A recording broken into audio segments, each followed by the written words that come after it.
Yo, everybody! It is Mitch. Hey, everybody! It's Mitch, and welcome to my next video, to my live stream. Really, this is week 3 of 5 to celebrate 500 subscribers. I think we're up to like 526 now, which is just insane. Thank you guys so much for supporting the channel. It really means a lot to me. I'm really glad you enjoy watching the videos and um, commenting and all that, commenting, liking, all that great stuff.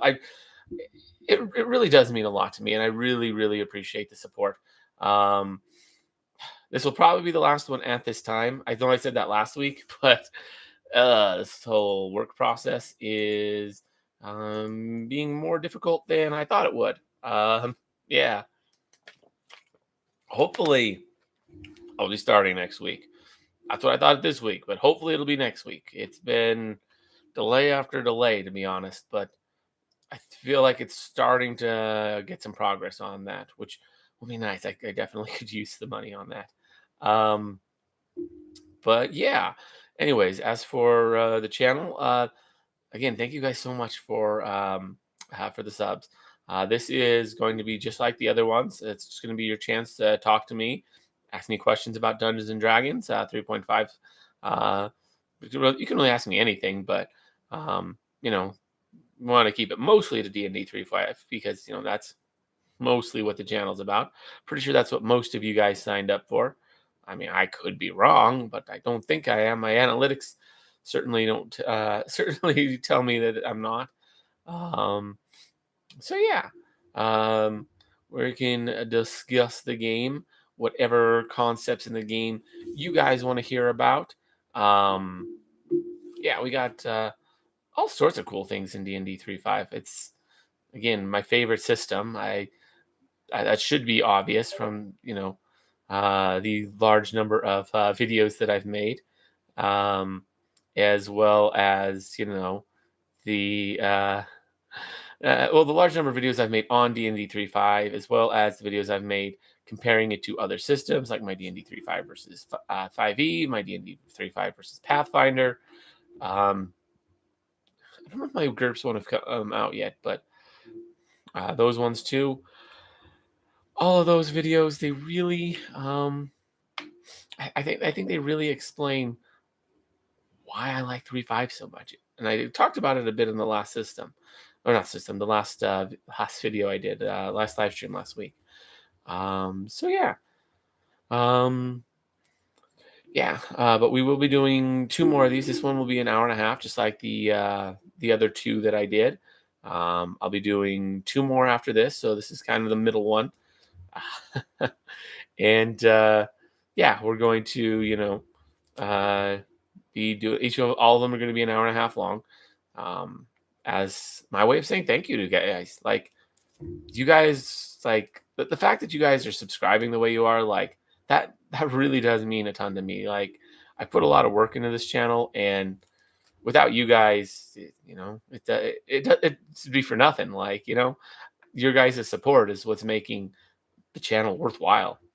And I appreciate that. I really truly do. That's why I do these, to give you guys a chance to you know say hi and support, say hi, and get a chance to talk to me one on one, to have me respond like live in real time to any questions or comments you might have. That's why I do this, and I'm going to continue to do these as long as you guys keep supporting the channel. You know, yeah, at least I hope I'll be able to. I also do Twitch, and that might cause some issues. Trying to live stream on here, there might be some legal things stopping that, but I'll find a way to make sure I live stream to you guys somehow, even if I have to do it somewhere else. But at the very least, I will. I will definitely finish this live stream and the next 2 that I've promised for hitting 500 subs. And when I hit 1,000, I'll do something. I will definitely give you a live stream, some live streams one way or another. That will be this style, focused on D&D, all that good fun stuff. So yeah, huh. It's taking people a minute to show up, which is all good. It's all good. If anybody has anything that they would like to say, any questions they have about me or Dungeons and Dragons or anything, feel free to leave that in chat. I will absolutely respond. Um, so yeah, because I mean, this is your guys' chance to talk to me. It really is. That's what this is all about. Um, yeah. So. Whew, um, things that are coming for the channel. Like I said, I've been struggling. Well, to I have. It's been a while since I've made a video. Well, since I've it's been a while since I've actually made a video. The ones you've seen are all ones that I made months ago. I really need to get back into that. I've been in a funk lately. Hopefully, I can get out of that and start working on making stuff because I have some good stuff planned. Like, and I have plans to do a lot for this, like a video on what was it, the Radiant Servant of Palor. That's one that I plan to drop on you guys very soon. I have to make it first though, but yeah. Um, what other stuff? I'm hoping to start soon a Naruto character. Not a Naruto character reviews, but it's spiritual sequel, like turned into D&D, where I take Naruto characters and make Dungeons and Dragons 3.5 builds out of them. So I basically am just going to go through my most popular Naruto videos and make D&D characters for them. I'll probably get all of them eventually, but I'll start with the ones that have the most views and kind of work my way down on that. That's kind of the plan. But yeah, if anybody's got any questions, feel free to let me know. I love hearing from you guys. Here to talk to you. Here to answer any questions you might have. Here to, just shoot the breeze with. To just talk some D&D with. Yo, Jacob, what's up? Good to see you. It's been a little bit. But yeah, glad you're liking the ideas. Uh, I remember you. You're in my Discord, my Discord that very few people are in because it's public but very well hidden, and you're one of the very few people that cared enough to find it. Which I mean, you really do have to care a decent amount. It's not well advertised and very well hidden. Getting in, you got to try. Um, so yeah, very much appreciate having you here, man. How have you been doing? Um, uh, pretty sure I, pretty sure I got you in one of your comments in one of my videos, actually. If I recall, if I recall, I did do that. You would ask the question, and I answered it in video and even put the comment. I remember that. I was good times. Glad to hear you're doing well. If you got any questions, feel free to ask me. This is your guys' chance to talk to me. Like, that's what these live streams are all about, is you guys having a chance to talk with me one-on-one, or sort of one-on-one. I guess right now it's one-on-one. No one else has joined yet. But, just you guys talking to me, asking questions, and me responding to them live in real time. That's the whole point. If you guys have anything you guys want to talk about D&D related, feel free to drop that in chat, and I will absolutely be reading that. So yeah, but yeah, the plans for the channel are work on Radiant Servant of Palor. That's one of the first videos that's going to get dropped. That I'll make. That's not just an old one. I'll probably start doing some Naruto character builds. Those ones are going to be fun because the Naruto videos did pretty well. Like a lot of, they're not near as popular as the D&D ones. Most of you are here for Dungeons and Dragons. Not everyone here is here for me to talk about, to go into detail about Naruto characters, but some people are. Some people really like those, and I thought a good way to like combine them would be to make builds for every character in Naruto.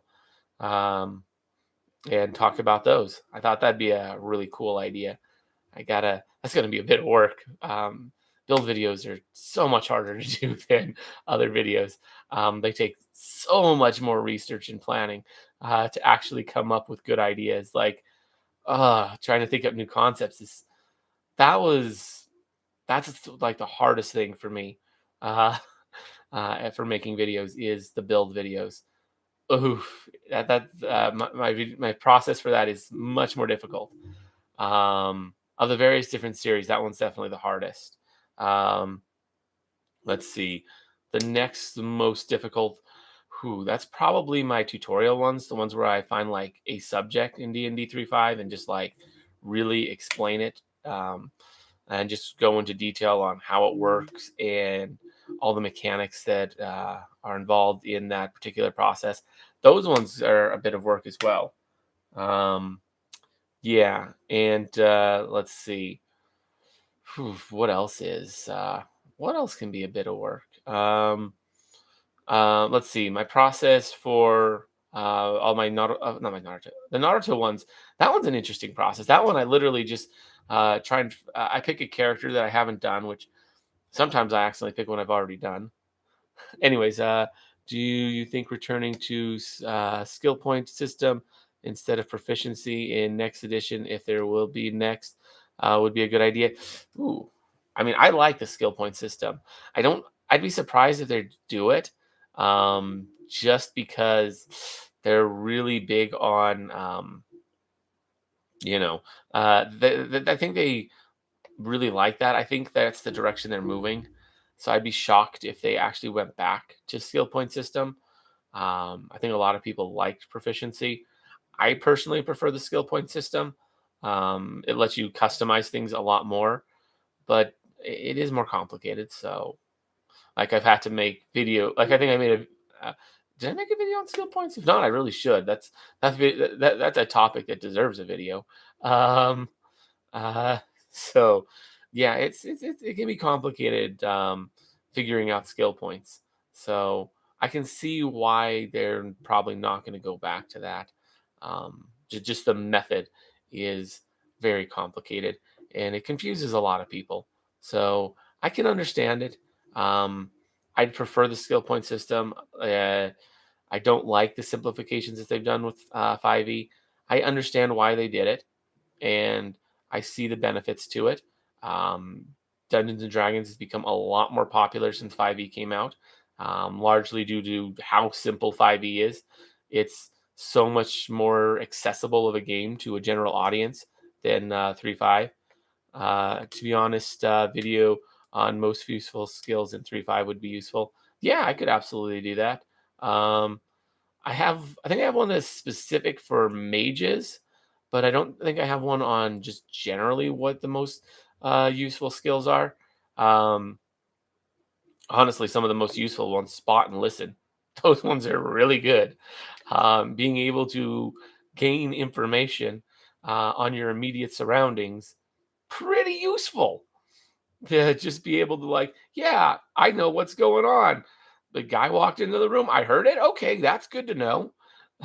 You know, being able to hear and see things that are happening in your immediate surroundings, very, very useful. And very bad if you're not good at that. If you don't have any ranks in that and you have like a crap wisdom, that can be dangerous. You can get jumped and surprised by so many different things and just be caught unaware so often. Is it necessary for every character? No, especially higher levels. Um, if you have just one or two guys in the party that are really good at that, and then like they have you have Rory's telepathic bond, hitting everybody else, then they can just kind of communicate that information telepathically to everyone else. So everyone's like, "Oh yeah, I didn't hear that, but this other guy's telling me a thing happened over here. I should probably go. I should be on alert for that." Unlike if you just don't have that or anything, and it's like, "Oh yeah, there's an intruder in the room that I'm not aware of." That's a problem that I'm not aware of. So my guard is completely down, and this guy could easily stab me in the back without me realizing. Like I know heal is useless. Yeah, most of the time I would agree. It is pretty useless, particularly on the classes that uh, particularly on the classes that you would think it would be good on, like clerics. It's useless. The classes that actually have magical healing, it's like, okay, I can use a turn to stabilize this guy to make it so that he doesn't die, or I can use a turn to cast Cure Light Wounds and use a first level spell to heal him for 1d8 plus 5 points of damage, and also stabilize him without making a check. It's just gonna work. I mean, yeah, literally even a cantrip of cure minor wounds will like stabilize, and it's just a lot better than a heal check. There are some reasons to have heal checks. You can use it to like um, check to see if somebody's still alive easily. You can use it to gain information on how on how useful healing someone will be. Like how close to dead is this guy? Um, that can be useful for that, but beyond that, not much. But then prestige classes need the ranks and heal. Yeah, especially like Radiant Servant of Palar needs ranks and heal. A lot of other cleric prestige classes need it. Like I'm playing a cleric in a campaign right now. Yeah, if you're going Radiant Servant of Palar, which if you're going for a heal bot cleric, which isn't the most optimal cleric, but it's one I really like, and it's one I really enjoy playing and know quite a bit about. Because I put a lot of time and energy researching like how to make a heal pot cleric. Um, yeah, you're gonna need a few ranks in heal in order to get into Radiant Servant of Palar, which is easily it's easily one of the best prestige classes for a heal bot. um, Healing in combat is not particularly good, but if you're going that way, Radiant Servant of Palar is probably the best way to do it. That and I think there's one. I think there's actually one called Healer. Um, I used to know it. I have a video where I talk about it. It's my Uber Healer Tank number 2. That one uses that. I go Morning Lord of Lothar. That's the best I can do. I'm not familiar with that one. Morning Lord of Lathander. Interesting. What book's that one from? I'm curious now. I am not particularly familiar with that one.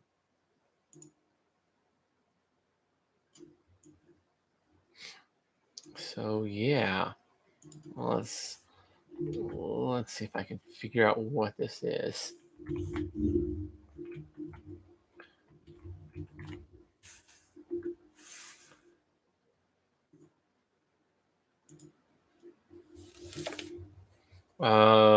Player's Guide to Pharaoh God. Yeah, I'm looking it up while we do it. Let's see. Any good? It's improved turning. Player's Guide. Daylight Seeing Ray, Greater Turning. Let's find the chart. Bane of Light, Restless Lone. I'm not seeing too much that is particularly good for healing. Yeah, it seems way less. It's better than just go cleric. Yeah, I'll give you that. For the most part. Although the turn undead stuff, because I'm not seeing it. It doesn't look like it gets turn undead. So I mean, you get greater turn undead a few times a day, but your turning level is going to be lower, so you're going to be less effective at turning more powerful undead. You lose nothing. I'm not seeing. As far as I can see, it doesn't look like it gives you the ability to turn undead. It doesn't look like turn undead stack. So I don't think you get that. So your ability to Bane of Restlessness, the character's morning lord. Okay. That's good. Okay, you're right. It does. It's just kind of hidden. Gotcha. That's a pretty good one then. Um, I still don't think it's as good as Radiant Servant of Palor, but definitely one to look into for a healer build. Absolutely. That's what I'm gonna have to keep in mind. Uh, that has some good stuff. And Greater Turning's quite nice. That's something that uh, Radiant Servants of Palor also get. Um, they get it via the domain, I believe. Yeah, they get it via their domain. Um, but yeah, that does sound like a pretty good one. Sorry about that. Staying hydrated. I like to keep my water bottles crushed so that they don't take up too much space. Anyways, yeah, that's a pretty solid one. I would recommend mixing it up, throwing in some Radiant Servant of Palor in there. Um, also, ooh, that's actually another one to really look into because I have a player. Um, he's what, 6th level cleric, 10th level Radiant Servant of Palor, and 10th level Sacred Exorcist. Throwing in that what was it called? The Morning Lord of Lathander. Throwing in that could be an interesting one because it's really hard to find. It's really hard to find cleric builds that add that give full casting and full turn undead. It's really hard to find ones that give both. It's my first 3/5 character, so I don't plan it so well. That's fair enough. Like when you're making your first build, it's really common to do that. Um, so I get that. It's one of those things where once you've made a few characters, you get to the point where, at least ideally, what you should be doing once you have some experience. Your first time, you're not going to be able to do this, but once you have a little bit of experience, before you make a character, you sit down and you plan out. Okay, let's make a 20 level build for this character. You design him up to level 20. You figure out exactly what he's going to take at what levels. Like, when is he going to take this prestige class? When is he going to gain this feat? When is he going to gain ability points? You plan everything out at first level, and from there all the way up to 20th level. Sometimes maybe even higher. You want to go at least to 20th though. And then when you hit 20th level, you'll be much stronger for it, because you'll have planned everything in order to take an optimal path to be as strong as possible by the time you get there. And 20th level is the magic level because things change at 21st level, and it gets complicated, but at the same time, like, it doesn't matter. It matters less if you don't do things right. Now I know maybe video on character planning. Yeah, that'd be a good one. Like, yeah, like I'm saying, you plan from first level. Like when you hit level 1, you plan for level 20 before you sit down at your first session. That's what I always do. I always plan what my character is going to look like at 20th level before I've even sat down for the first session in the campaign.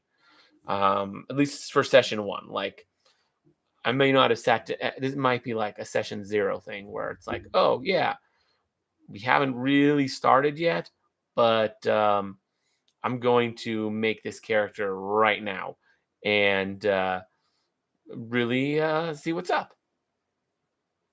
So yeah, that's a really good one. I like you really just want to start at you really want to plan.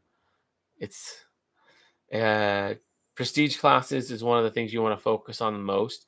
You want to look at um, those, but you also want to look at um, the things you really need to focus on heavy are base attack bonus. Um, you it, if you care about that, depending on your build. If you're making a mage build, who cares? But you want to look for your milestones of 6, 11, and 16. you want to look for those because those are the numbers, your pre 20th level base attack modifiers that give you extra attack. So when you finally gain, go from a +5 base attack pre epic to a +6, you get a second attack per turn. That's big. Then at 6, then when you finally goes from a +10 to a +11, you get a third one. That's really big. Then you finally get from 15 to 16, you get a fourth one, and that's huge. So that's when you really want to look at. When you're looking at casters, you want to make sure your caster level is as high as possible. So you want to make your like natural caster level, your caster level that you have with no items, like what your caster level in an anti-magic field would be, which is a weird thing to say because you can't cast in an anti-magic field, but knowing what it is, what it would theoretically be in an anti-magic field is important, because the highest you can really get that without cheese is your character level. There's ways to get it higher, but a lot of DMs aren't going to allow that. So you really want to try and get that as high as possible. And then you want to try and try and match your character level, if possible, because DMs will pretty much always allow that. And then you can use magic items to enhance that. Like there's some ion stones and whatnot that can up your caster level. I think there's some feats too, and I guess I probably should count those since those would work in an anti-magic field, but those, I guess, I don't know. It's complicated. Well, I guess ones that there's feats and abilities that will only work on certain stuff. Like, there's things like practice caster, which that just makes your caster level higher, and that kind of stuff. Your general caster level is pretty well capped, but then things that like up your caster level for the purpose of a specific type of school of spell, that's not capped. So, but those are very limited. You can't get too much extra. Even like min-maxing those like crazy, using those types of bonuses, you can only get your caster level maybe 5 higher than your actual caster level, or like than your actual character level. It was hard to make a build because most of the internet says divine meta magic and abuse turn undead, which was fixed in the Q&A in 2011. I think is a really good option. Divine meta magic and to abuse turn undead for divine meta magic. It's a good option. Turn undead isn't the problem with turn undead is it's very situational. It only works on undead. It's like, hey, we're fighting a Tarask. Can I use turn undead on it? No, it's not undead. Okay, what about a Lich? Yeah, that one works. Or a vampire? Nope. Giant? Nope. Like most things, your dragon, probably not unless it's a zombie dragon or skeleton dragon. Most things that you fight aren't undead, and therefore you can't use turn undead on them. I mean, you can, it just won't do anything. So, very, very situational because of the fact that it only works on undead. And those aren't things that typically come up a lot. You may be in a heavy undead campaign, in which case, okay, less situational. But if you're not in a heavy undead campaign, then that's not ideal. And another problem is, I stack elemental turning and night sticks to fuel meta magic and get 24th spells that way. Okay, I know what you're talking about there. So familiar with the night sticks. Now the problem with night sticks is a lot of DMs, myself included, don't allow you to stack night sticks. Now, I let you use them, but I say their effects overlap with each other. They don't stack. So you can really only use one nightstick and get its effect at a time. Like, yeah, I don't let you just like I have 100 nightsticks, so I get my stuff way high. No, one. That's all I allow, and a number of DMs would restrict that as well, just because it's really broken if you don't. But that is an option on that. But yeah, using the nightsticks isn't bad, but I don't know that's. But another problem with Turn Undead is just the fact that even against undead, it's not that good. Like, it makes them run away, but you can't fight them, so, like, your allies have to. It's alright. It's definitely not bad, but there's a lot better options that you have. Like, yeah, you can make them flee in terror, but you could also just cast a high level heal mass spell, like, or heal mass or cure mass spell, and heal your party for a ton of damage, and also hurt all the undead around you at the same time, because healing magic is really broken against in fights against undead in 3.5. So much so that they actually nerfed it in both Pathfinder and 5e in different ways. Um, so yeah, uh, it's official. Nightsticks don't stack at this point. It was said in Q&A. I think, I mean, I'm hardly the official source, but that's my personal ruling on it. Is they wouldn't stack. Uh, right, loads of undead. Looks like I'm late to the party. I got to figure out a funhouse dungeon for my family game. The goal is to demolish hordes of zombies, focusing on using stuff in the rooms. Ooh, interesting.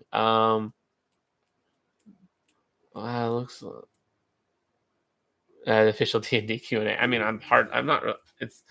I mean, this is my official. This is my official one, but like, I'm not licensed by Wizards or anything like that. I wish. But anyways, have you talked about Funhouse Dungeons before? I have not. I'm not super familiar with Funhouse Dungeons. I'm curious. For a family game, goal is to demolishing hordes of zombies does sound like a ton of fun, though. I've done similar stuff like that before. I mean, there was a Q&A in the past by Wizards. Gotcha. So you're talking about that one. If they talked about it, then that would be official. Me, I'm just some guy on the internet, who's put a lot of effort into, I've made a lot of YouTube videos, sure, and I've kind of made myself the face of 3.5, but I'm no more official than, like, I don't know. I'm not like I'm not affiliated with them. I just love the game. I'm just a fan who makes videos on the internet. Uh, but yeah, with the Funhouse stuff, hmm, hmm, hmm. Uh, well, I would recommend, if the goal is to demolish hordes of them, stick with just a lot of small fries, for the most part. I use turn to fuel devotion feats. Oh yeah, the devotion feats are amazing. But yeah, so I focus on a lot of small fry enemies. So a lot of, like, human zombies, human skeletons, stuff like that. Just weak things that um, aren't particularly strong, but just tons of them, just lots and lots and lots and lots of them. But you can't just do that. That's boring if it's just hordes of zombies. You got to throw in some stronger guys here and there, and I'd recommend one big, bad, strong lich. In there, at least one. You put like a nice cleric lich in there as the boss. Oof, that can really throw things for a loop, because and who then have them focus on, like, inflict mass spells, because those are insane on a cleric lich with hordes of zombies at his disposal. Because, hey, I'm just going to cast inflict mass, and whoa, wow, or inflict wounds mass, and boom, all of my hordes of zombies are healed, and and I'm going to hurt the players too, all in one shot. It's really good, um, very solid option. So yeah, definitely a fun one to throw in there. It's a nice cleric lich boss with hordes of zombies and all that. Um, let's see. Low HP creatures for sure. They'll be more naturally driven, like push a fallen pillar. Oh, nice. And steamroll a swath of them. It'd be cool to have a lich or a mummy pulling the strings. Great idea. Yeah, a mummy would be cool too. But yeah, throw, have like a lich is just sort of a natural undead boss, just because, especially a cleric lich, because of their abilities to one command hordes. Like they're really good at that. They have spells that can help them command hordes of undead. They have rebuke undead that helps them command hordes of undead. They got a lot going for them in that. Plus, all their inflict spells are really potent for that. Um, so you generally just want one that's like maybe a level or two higher than your party. That uh, is just, or not a level, but it's like make him the same level as your party, so that his CR is like a couple higher. Make that the boss. Maybe throw in a couple of mummies here and there. You don't want just like only hordes of undead. Even if you're throwing in natural stuff, because that can get repetitive and boring. You gotta throw in something a little bit stronger here and there. Don't go too crazy with it too much, but because you don't want to kill your party. But yeah, um, how hard do you want to? How experienced is your party? You say it's for your family. Are these guys have they played before? Are they very strong min maxers? What level of skill are they at? The being lawful. To be honest, being lawful good cleric is less optimal than neutral or evil because most cool spells are evil. There's some truth to that. Well, being neutral good has its advantages. There's a lot of reason to be a neutral good cleric. Like make a great sword from a bone. Yeah, if you want to be like in that, yeah, you can. A good cleric is like, here, have a light spell. Yeah, there's some truth. Yeah, it's tough keeping it spicy. Yeah, so you gotta you want to do mostly hordes of weak stuff, but you gotta throw in some stronger stuff here and there. Um, throw in some, throw in maybe I don't know a shadow. Well, shadow's not perfectly thematic, but um, you can throw in. There's all sorts of cool stuff you can throw in. Um, I'm trying to think of something that is undead, but like keeps the level that keeps the levels of its fallen, like of its host of the body that was it had before. Um, yeah, you definitely want to keep some. Something like that could be interesting, or maybe just throw in maybe something like a Rakshasta, or just various other undead. In terms of experience, the party is very mixed. Definitely not min maxers. Funhouse dungeons tend to be one or two shots, and character death is almost expected. Okay, if character death's expected, then you can go much harder. Um, how how does your family like? How do they feel about losing? Like how big? Uh, a white would be cool. Um, but let's see. Like, I mean, if character death's expected, is it expected that the party wins, that somebody makes it to the end and beats the boss, or is the party just wiping something that everyone would be cool with and would be fine with? Because that determines how hard you want to go. If it's not a one shot, generally party wipes or something I avoid like the plague, and how hard I try to kill my players when designing a dungeon depends very much on how skilled my players are.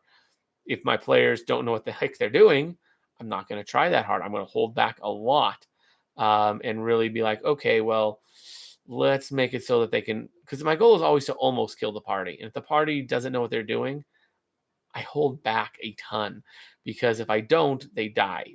Um, Now, if the party, like my current party, are a bunch of min maxers who know everything, I try and kill them. I'm like, okay, These little frickers, no matter what I do, they're gonna win. If I hold back and I try and almost kill them, it's going to be an easy fight for them. They're not even going to have a like it's not even going to be a challenge. I need to actually legitimately try and kill them. I need to make this like a little bit harder than I think that they can handle, because I'm pretty sure that they're going to prove me wrong and actually handle it, because these guys are freaking insane. So it really depends on your party. If you have really good players, try and kill them. Don't go crazy with it, but um, you want to just keep trying harder and harder to kill them until you get to the point where you see them start to struggle, and then you start to back off and be like, okay, this is how hard I need to push them. And then eventually they'll get better. And then after that, they start reviving their tactics because they see the difficulty jumped up. And now you got to try even harder again. It's a cycle that I have with my players. It's a fun one, though, because we both learn more about the game together that way. Let's see. As long as we commute openly on session 0 and everyone is on the same page, expectations are tempered. I might introduce a mechanic to let them do stuff to help after they die. Yeah, that could be cool. Maybe their spirit lingers and they can still contribute in some way. Again, 1 or 2 shot game with crazy undead shenanigans. Yeah.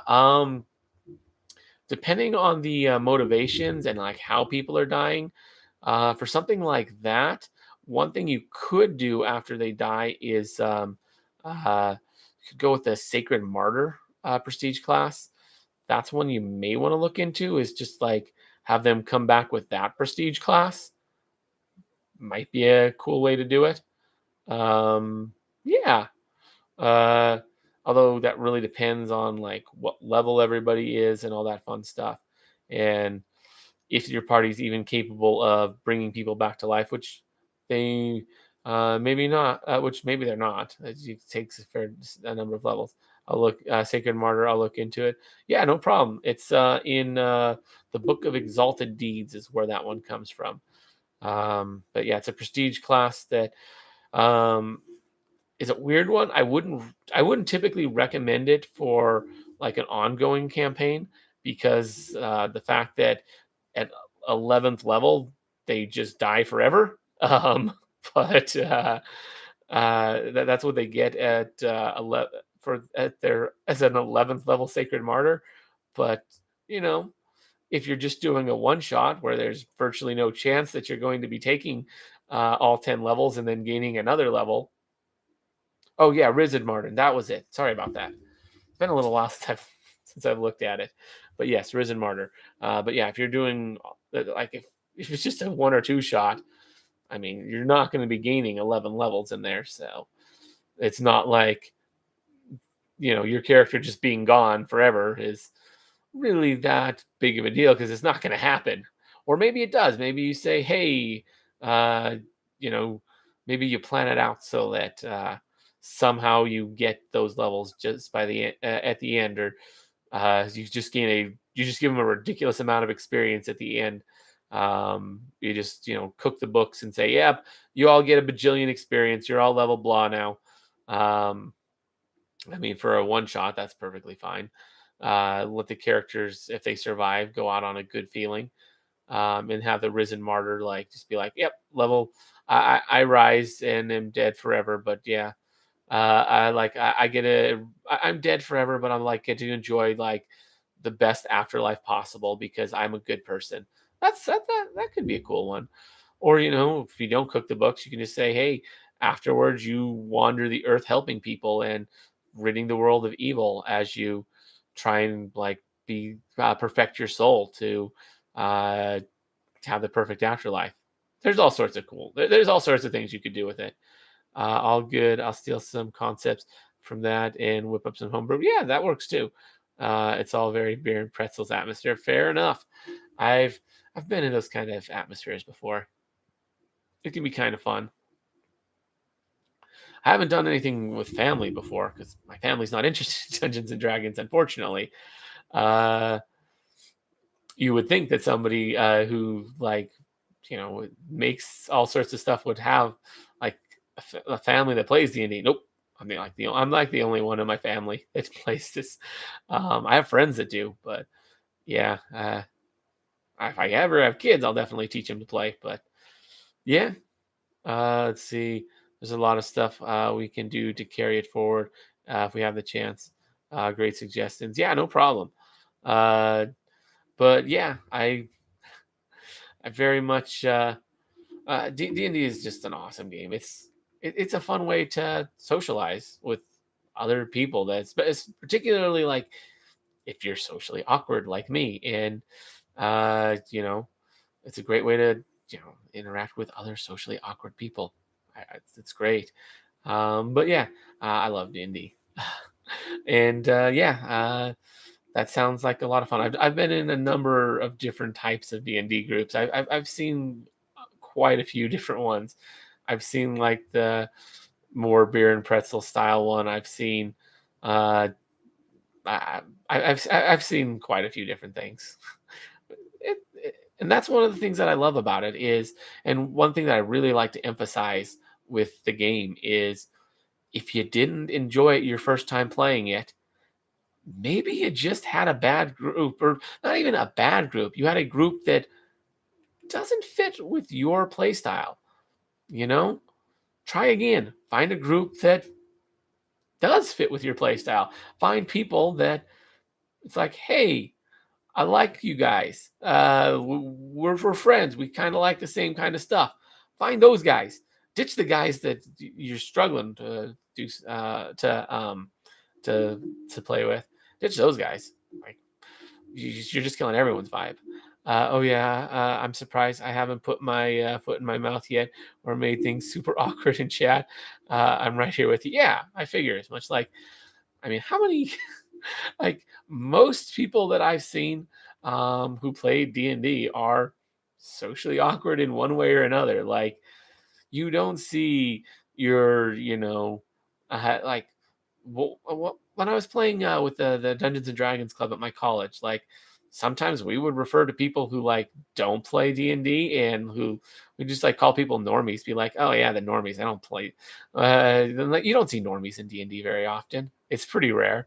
Um, and that's great. We like we like the socially awkward types. At least that's my personal thoughts on it. And yeah, but yeah, I love D&D. It's a great game. There's lots of different players out there. Yeah, 100%. Local pub hosts drinks and Dungeons and Dragons. Nice nights for a casual one shot. It's a great way to find new groups. Oh yeah, I bet. Um, I could see. I don't know if anything has that specifically, but we do have a dungeons. We do have like a bar that's very much Dungeons and Dragons themed in town. So I could see that. I've seen like a lot of Dungeons and Dragons themed like bars and coffee shops. There's like uh, it's like a comic book shop slash coffee shop like literally around the corner from where I live. So that's kind of cool. Um, yeah, it's I don't know, it's pretty nice. So I really like. I don't know. Dungeons and Dragons is just it's just a great way to socialize with other people that aren't going to judge you for being the weird dude. That's one of the things I love most about D&D. Is it's a chance to be yourself by not being yourself. Weirdly enough, you can get like it's a great way to like get comfortable. Like, you get into this character. Um, and I think some of the best ways to make characters, at least when you're first starting, is to model them after pop culture characters. Like, I'm gonna be I want to make a character and I want to make him like Thor or Hulk, or I want to make this anime character, but in Dungeons and Dragons. Try and do that style, or just like I'm gonna make, or which those can be tough.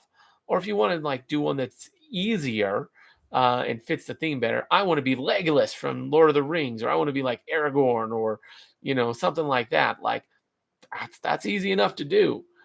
Uh, those are some of the better inspiration ones. Is to go with like some Tolkien stuff, since I mean Dungeons and Dragons was heavily inspired by Tolkien. In fact, the Tolkien estate sued Wizards of the Coast, which is why we don't have, which is why halflings are called halflings, and why treants are called treants. Some lawsuits. Nice. D&D is gaining some traction in recent years. Yeah, that's because of 5e. It's nice to have a catalyst for socializing. Just sitting down and having a convo is tough. Doing it with D&D is much easier. Oh, 100%. With anime, you need to be careful in D&D. Yeah, GURPS is actually the better system for that kind of stuff. Which I still prefer D&D 3.5, but GURPS 4e it's a pretty solid system. I don't know if my GURPS videos have come out yet, but GURPS is easily my second favorite system out there for tabletop role playing. It's a really good one because it lets you be more creative, and its system's pretty solid. It's not as good for fantasy, but which is what I generally focus on, which is why I like 3.5. But if you're mixing it up, taking some other elements from sci-fi or modern culture, or like modern stuff like the Avengers, like superhero stuff, yeah, GURPS is pretty solid. But yeah, the reason why it's been D&D's been gaining traction is largely due to 5e and how user friendly it is. As much as I love 3.5, 5e it has much better general appeal. 3.5, it's just too hard to get into. The learning curve to really play 3.5, it's really steep. Even to just play it at a casual level, it has a fairly high learning curve. And if you want to play it at the level that most people who are still playing 3.5 play, good luck with that. Dude, most of the hardcore 3.5 players, man, those guys take things to a crazy level, and you really need to step up your game. The learning curve is insane to play at that kind of level. I've never heard of GURPS. I'll have to look into it, and it's spelled GURPS. I can understand why, like, I didn't spell it out. It's like I don't blame you at all, but yeah, it's GURPS. It's General Universal Role Playing System or something like that. It stands for something like that. I'm pretty sure I missed like one word, and I'm off slightly on it, but that's close to what it stands for at the very least. But yeah, it's pretty good. Yeah, fourth edition is the one I played, and it was really well written. There were things that I didn't like about it, sure, but it's a very different game than 3.5 for a lot of reasons. But it's really good if you want to incorporate other things like superheroes and have you can play any theme. You can do just general GURP, the general GURPS theme, which is absolute chaos, or you can do a specialized theme one where you only allow certain things. GURPS can be a lot of fun. There's so much crunch in 3.5. Yeah, there really is. And the sheer volume of content is gargantuan. Yeah, it's massive. I own a ton of the D&D books. I think, a third of them. I think I own about a third of all the D&D 3.5 books. And I own quite a few. I've got a few dozen books. I can't carry them all with me. Like, that's how many I have. That's trying to carry them all is too much. I have to like leave a few behind usually, but yeah, it's something for sure. And as I said, I only have a third, I think, like more or less. Um, yeah, so really getting into it, and then that's just the hardback books that I'm talking about. When you start looking at Dragon Magazine and all the stuff they've uploaded online, whew, it gets crazy. I tend to stick with just hardback published books. That's my personal preference. I know a lot of people don't understand why I do that, but I don't know. I just the fact that there's a barrier to make the book just implies a certain level of quality to me. And there's some truth to that, although some of the earlier books would beg to differ, like Complete Warrior. Whew, Complete Warrior's that's a doozy. It's one of my favorites, but it suffers from being one of the very first D&D 3.5 books. I mean, obviously the core books were the first, but the Complete Warrior, it had some balancing issues, some very heavy balancing issues. There are some prestige classes in Complete Warrior that are just insanely broken. And you just look at them and you're like, this is insane. And then you look at other ones and you're like, why would I do this? This isn't good at all. Um, it's all over the place, Complete Warrior. So yeah, it also starts going crazy, even in 5e. Not that fast, like in 3.5, but 5e is getting there. Yeah, that is true. I am in the D&D Discord server for my college that I used to go to.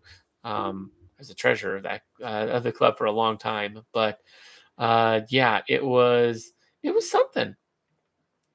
It was I've heard them talking in some of the chat rooms about like how some of the new stuff that has come out is really broken, and like DMs debating like how do we balance this? How do we make this is going to like ruin the game?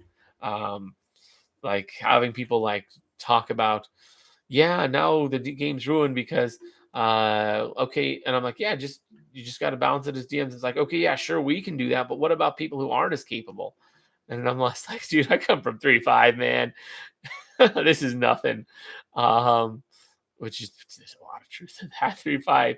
Like if you want to be a DM in 3.5, man, especially if your players know what they're doing, you really gotta like know your stuff, and you gotta like say, nope, this isn't allowed, this isn't allowed, this breaks the rules. You really gotta like stop a lot of insane min maxing, or you don't have to, but you have to really like draw a line somewhere and say, okay, where are we going to draw the line? What's the theme? What's the feel of our game? Are we going for like this is going to be like a super overpowered game where everyone's just absolutely broken beyond belief and we're fighting gods at level 5? Okay, yeah, allow whatever you want if you're doing that. If that's the theme, go for it. But if you're not doing that, figure out how overpowered you want to let your players get, and and drop the rules in a way where you're like, no, this isn't allowed. That's not allowed. Only allow people to do what uh, uh, you have to really interpret things with like rules as intended. That's really the best blade to use against rules as written. I have a whole video on that actually. Um, it also starts going crazy. Oh, I heard that. Tome of Blade is broken, in my opinion. Not surprising. I mean, Tome of Battle was pretty similar, and it sounds like the Tome of Blade is just the 5e's version of the Tome of Battle, which Tome of Battle was broken and not broken because it's weird. Tome of Battle it's such a weird one. It makes all the other like martial classes like fighter and stuff, it makes them really underpowered, and it really makes it be like, why would anyone be a fighter? Why would anyone be like a ranger? Well, ranger's not doesn't hit as bad, or a barbarian. Fighter gets hit more than anything, really. Monk, oh, monk gets hit the most by the Tome of Battle, um, because it just doesn't stack with anything in there. Um, yeah, those ones really get hit by it, but at the same time, it's not broken in that it makes uh, yeah, it makes the it makes the wizards like it makes like martial classes, people that can fight with the swords and their fists and things like that. It makes them able to come much closer to standing on par with the wizard and the druid and the sorcerer and all those other spellcaster types, or like the cleric. Though, like if you've seen my top my top 3.5 best classes, you'll see that it's all casting classes at the top, all of them, and I stand by that.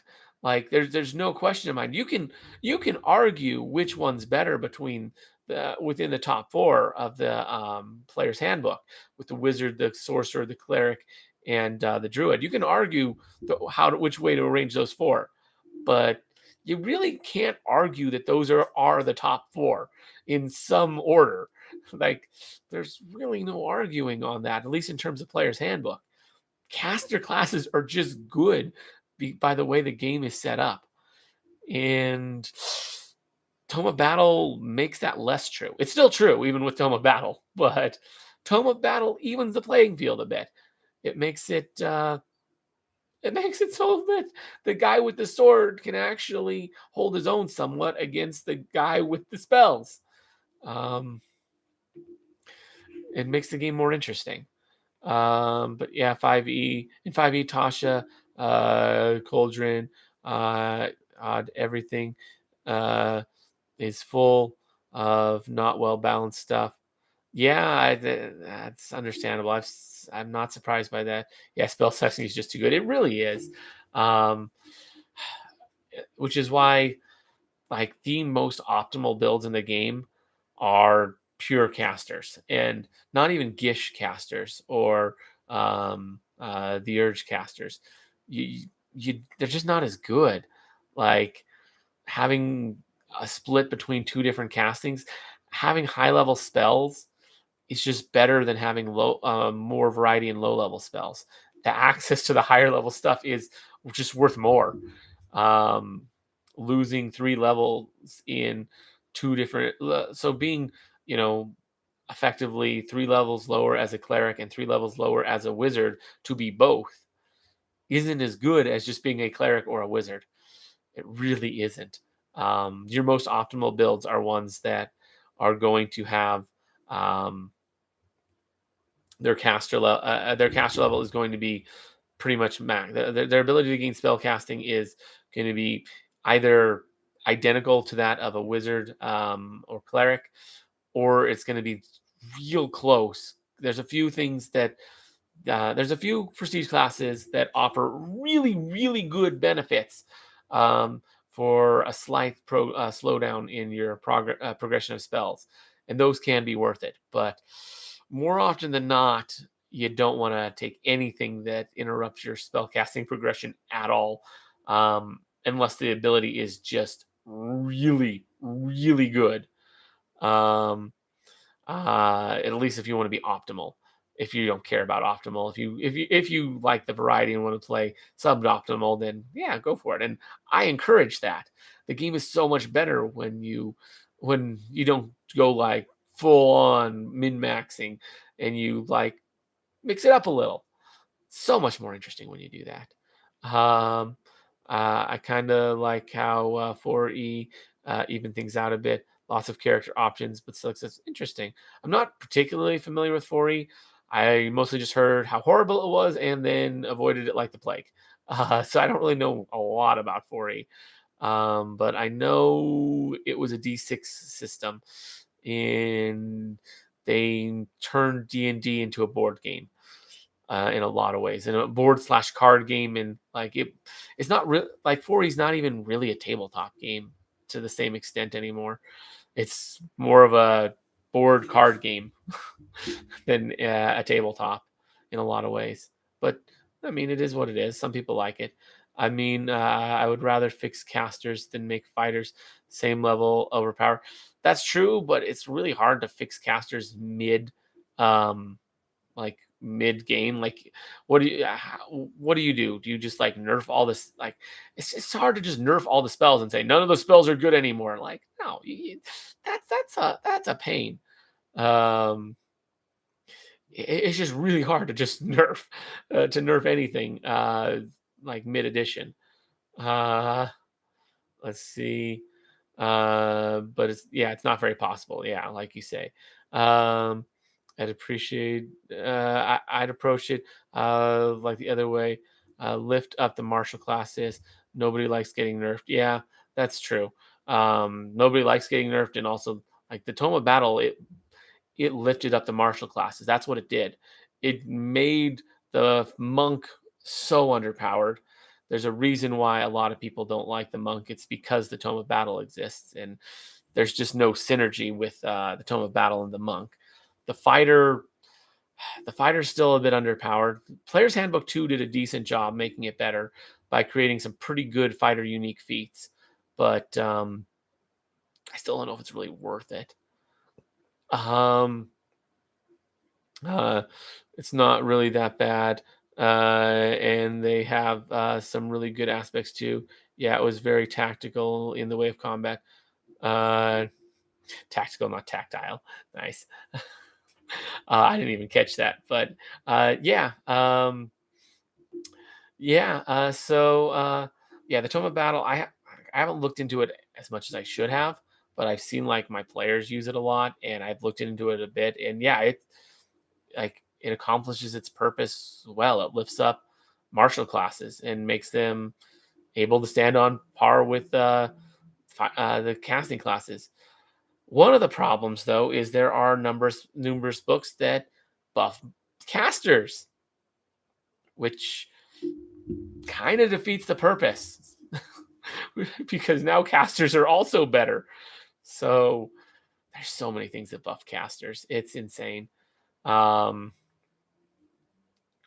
yeah, I personally I like doing mixed builds that can be like fun. Like I love Gish builds; those are really fun. It's like, yeah, let's make a build that has a plus 16 base attack bonus and has a caster level and has a caster levels and a full casting class like wizard or cleric or something that is very close to actual cleric or wizard.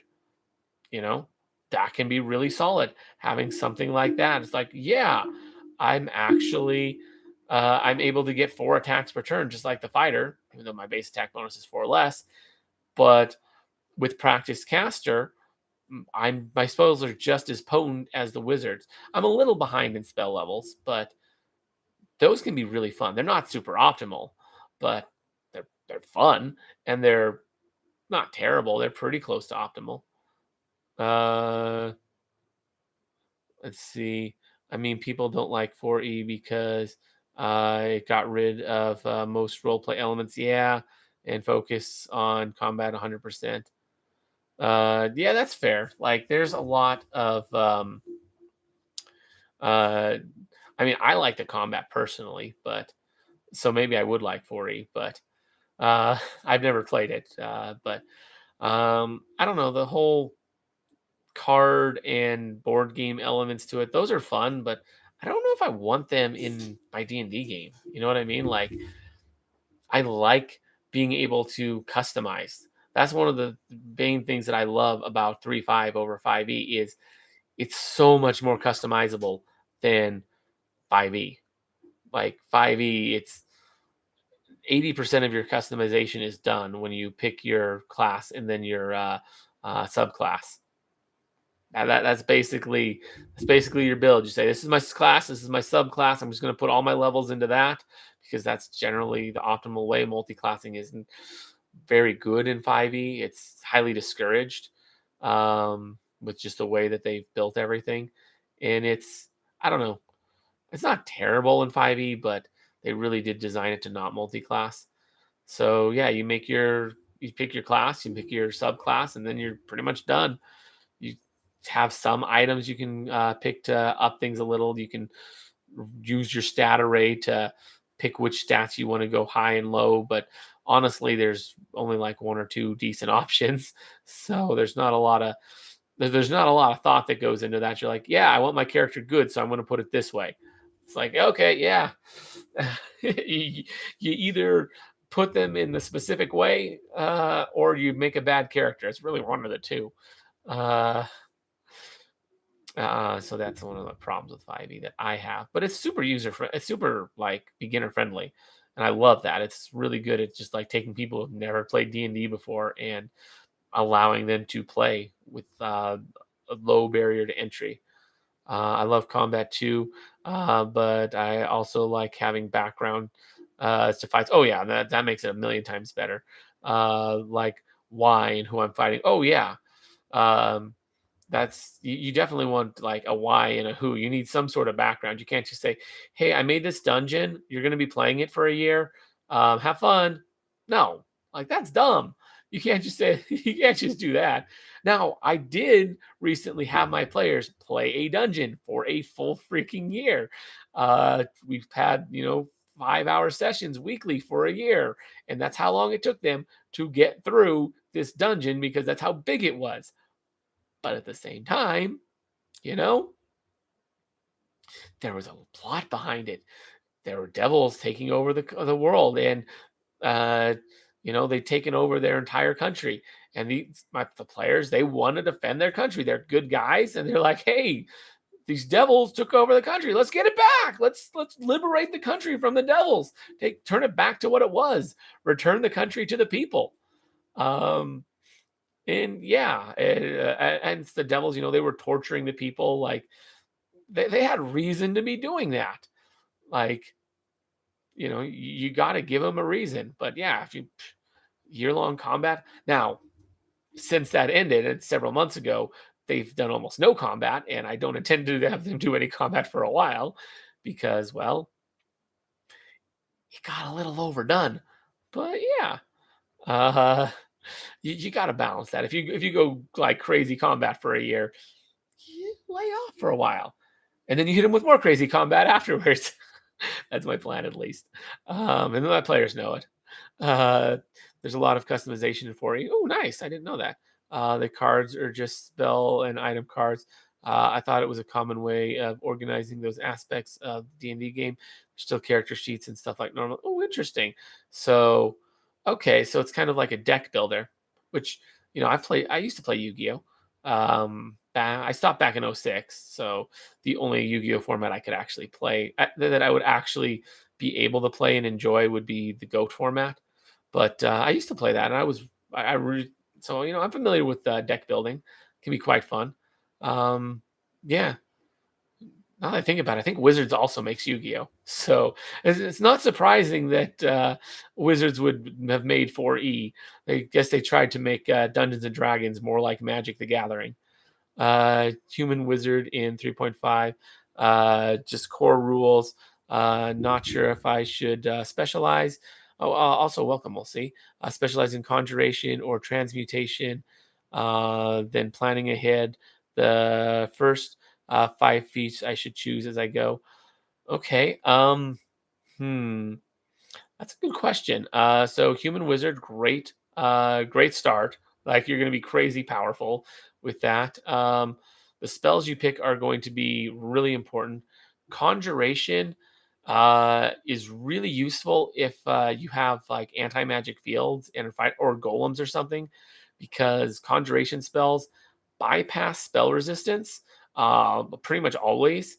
You'd have to look specifically at them, but almost all conjuration spells, the attacking ones, are going to bypass spell resistance, which is a big deal. Also, the fact that conjuration spells, when basically conjuration is creating non-magical things using magic.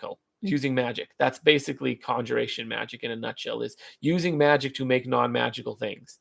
And because of that, what you can do is like your conjuration blasting spells like Orb of Acid, Orb of Sonic, various things like that. What they can do is they create like an orb of they create an orb of acid, which is completely non-magical. They use magic to make it, and then they use magic to launch it at somebody. But once it's in the air, it has velocity, it has all that fun stuff. And it's just acting on its own in a completely non-magical way. Therefore, if you're outside of an anti-magic field and you launch conjuration spells at somebody, you can launch conjuration spells at somebody inside an anti-magic field, because you create the stuff outside and then just blast it in, and then it has momentum and is completely non-magical by the time it enters the anti-magic field. So, yeah, that's a really good one. I like conjuration a lot. Transmutation can be useful too, though. I'm not as familiar with that one, but there's some really good stuff with that one too. I think there's a lot of buffing spells in transmutation, which buffing spells are really useful. So it really depends on how you're planning on making your wizard. If he's going to be like a support wizard, like supporting the rest of the party, I think transmutation is the way to go, if I recall on transmutation. But conjuration is like one of the best for blasting, just because it gets around spell resistance and is useful with anti-magic fields. start becoming a thing. So and it's just good against things that like golems that are immune to magic. Um, Conjuration just gets around a lot of that. Let's see. My hopefully that answers your question. If you have more, feel free to ask. My group get of cave, and we were there for like 3 months. Yeah, I've seen that. My party spent that's a long time, but yeah, my party spent literally a year. And when we do our next major dungeon, I plan on having them there for at least 2 years. It's going to be insane. It's the final boss though. Like it's they've been at this for several years, so giving them a nice 2 year long like slog at defeating this city, at like reconciling the capital city where they started years ago, or at least some of them started. Half the team, only like a couple of my players were actually in the group back then, but um, back so they'll be back where they started in their hometown, and just kind of exploring what's happened in the months that they've been gone while the devils have taken over, taking it back from them, fighting armies and hordes of devils. It's going to be fun. It's going to be fun. I expect that to be a 2 year long just combat slog. But, I'm going to give them a lot of downtime before then. um, Deck builder, LL. Yeah.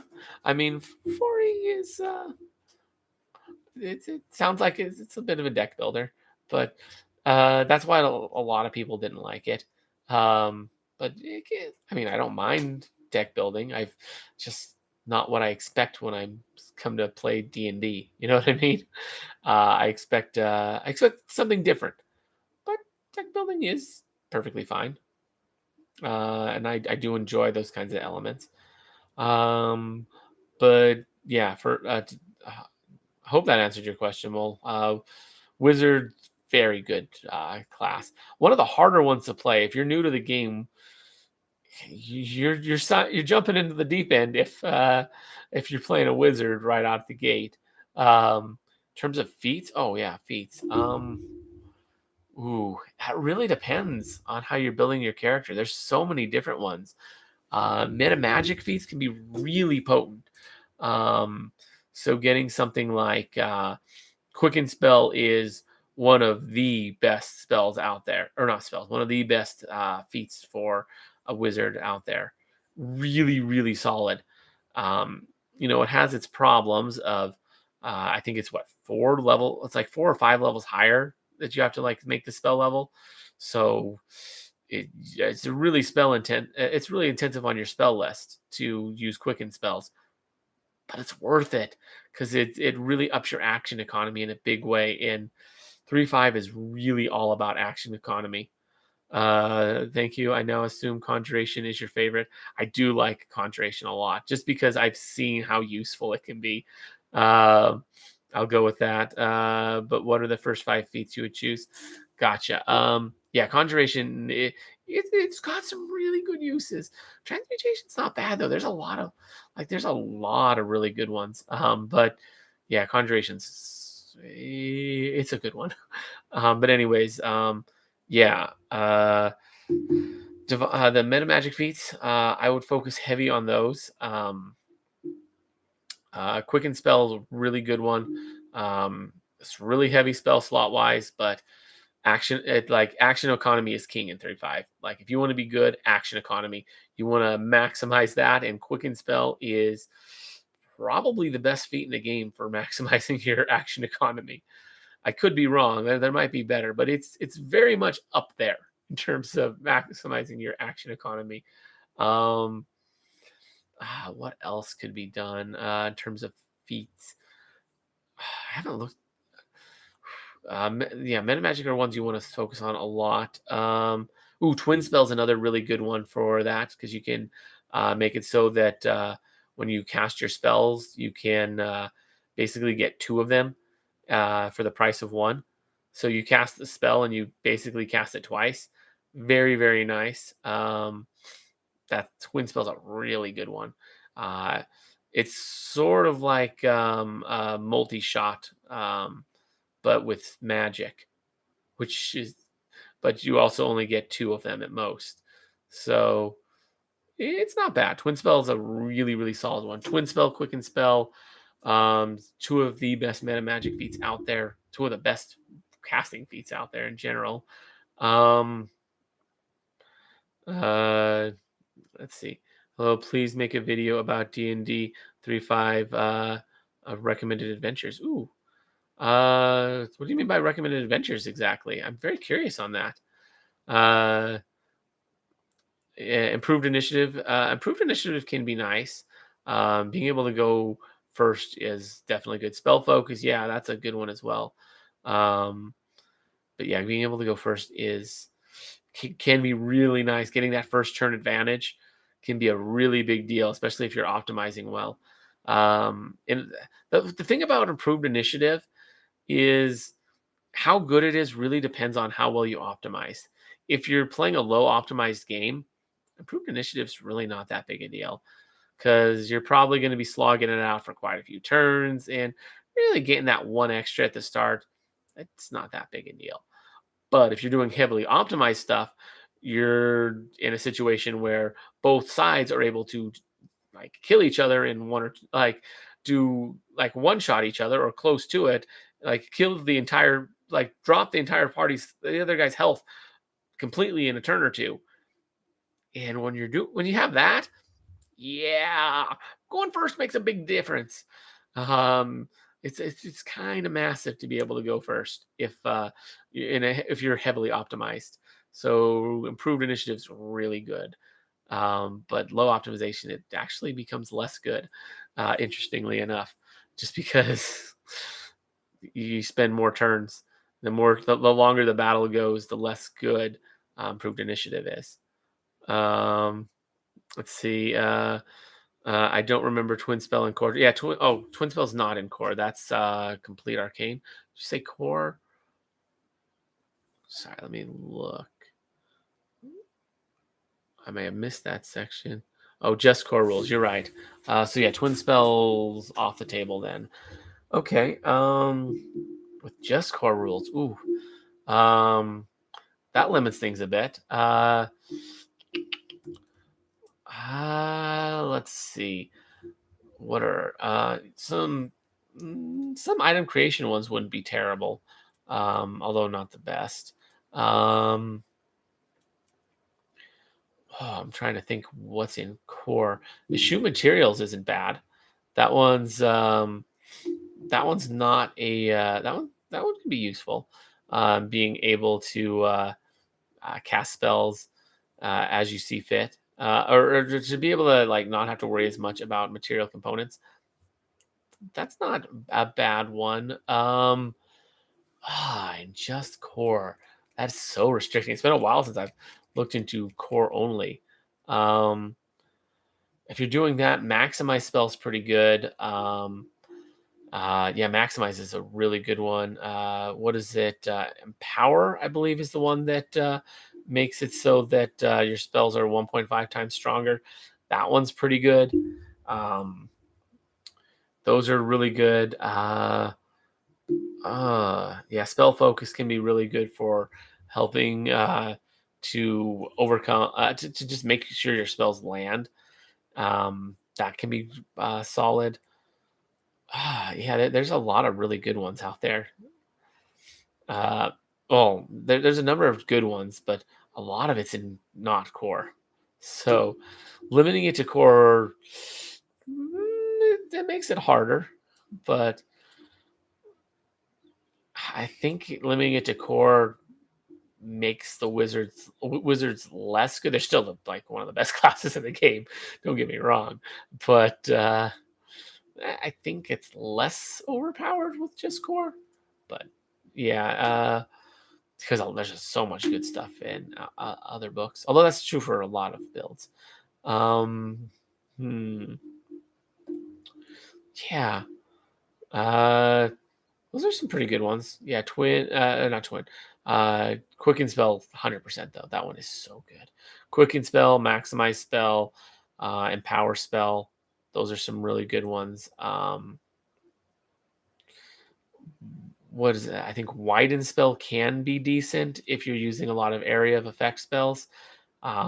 Although if you're going conjuration, less so. Um, hmm, oof. Yeah, that's a tough one. That's actually a really tough one. Uh, um, Trying to think. But yeah, Twin Spell, it's not core. That's complete arcane, I think. Very good spell, very good feat, but yeah, there's complete arcane and complete mage just adds so much stuff that make wizards and clerics and everything just even more broken. Complete divine's more for clerics, but still, uh, yeah. Let's see. I'd highly recommend you dumping all your ability score points into intelligence if you're going to do that. That's definitely the way to go. When you reach your multiples of four, you reach fourth, eighth, 12th level, up int, like just up int. Unless like the game's going to be ending soon, then maybe up something else. But seriously, just up int. Buy as many things, buy magic items to increase your intelligence. That's always a good one. Like making yourself as smart as possible. Very, very good for a wizard. Like it adds so much to your potency. Um, Other magic items to look into. Oh, one that's really good. Pearl of Powers. You really want to look into Pearls of Power. Those things are so good for wizards, and that is core only. So that's a really solid one. Look into Ion Stones. Look into um, what is it? I'm trying to remember what the one for intelligence is, but there's a magic item that just will give +2, 4, 6 to your intelligence, depending on how much you sink into it. Um, fo- uh, Focus on upping your defense a lot too. So you're gonna want to look at like bracers of armor and ring of protection and amulet of natural armor, maybe. Although I think you can use bark skin to get some of that. Maybe don't go too crazy with it because I I think there's some spells that can give you a lot of buffs.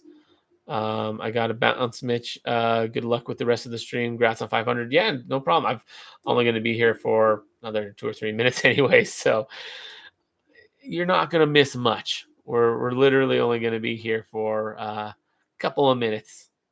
But yeah, uh, Holman, I'm curious about what you mean by video recommending adventures.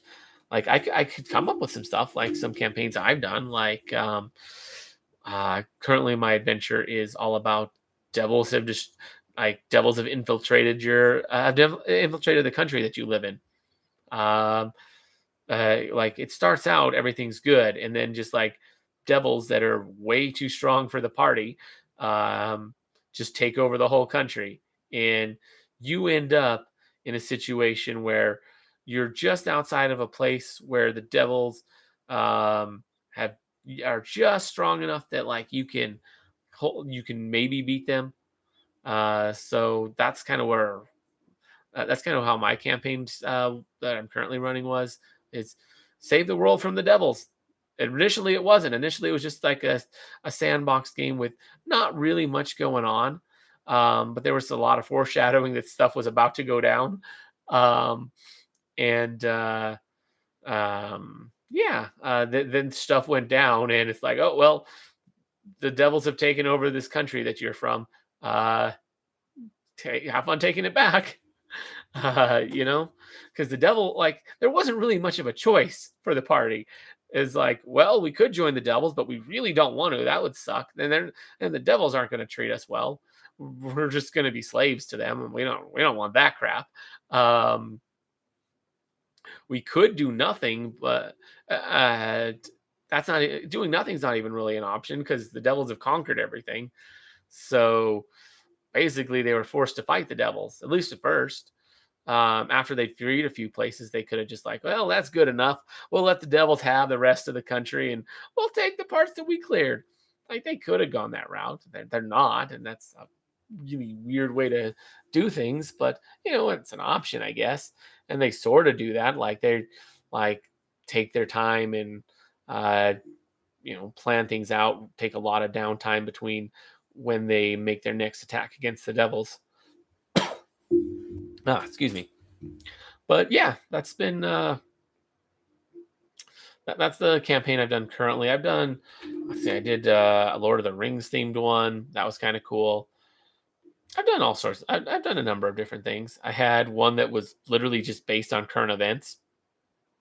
Did that once. That was fun. That was my first real campaign. I had like some like I had some stuff planned out, like basic like city layouts and world layouts, but I didn't really have a story. And it's like, well, the day, and I woke up that day. I'm like, I need to come up with a story. We're playing the game starts today. So that morning, I just like came up with a story all day. I just like, but yeah, I could do I could do a video on coming up with some ideas. That'd be a good idea. Thanks for the idea. Really appreciate that, Holman. Anyways, it's about time to wrap this up. Thank you guys all for the 500 the 500 subscribers, or I think it's like 526 or something? Yeah, 526. Like it's still growing. It's absolutely insane. Like, thank you guys so much for that. And thanks for coming and hanging out and chatting and all that. It's good talking with you, everybody. I'll be back again next week sometime.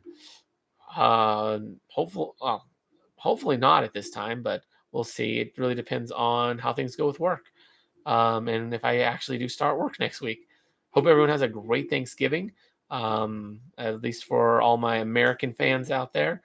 And yeah, I will see you guys next week and probably see you in a video that drops soon.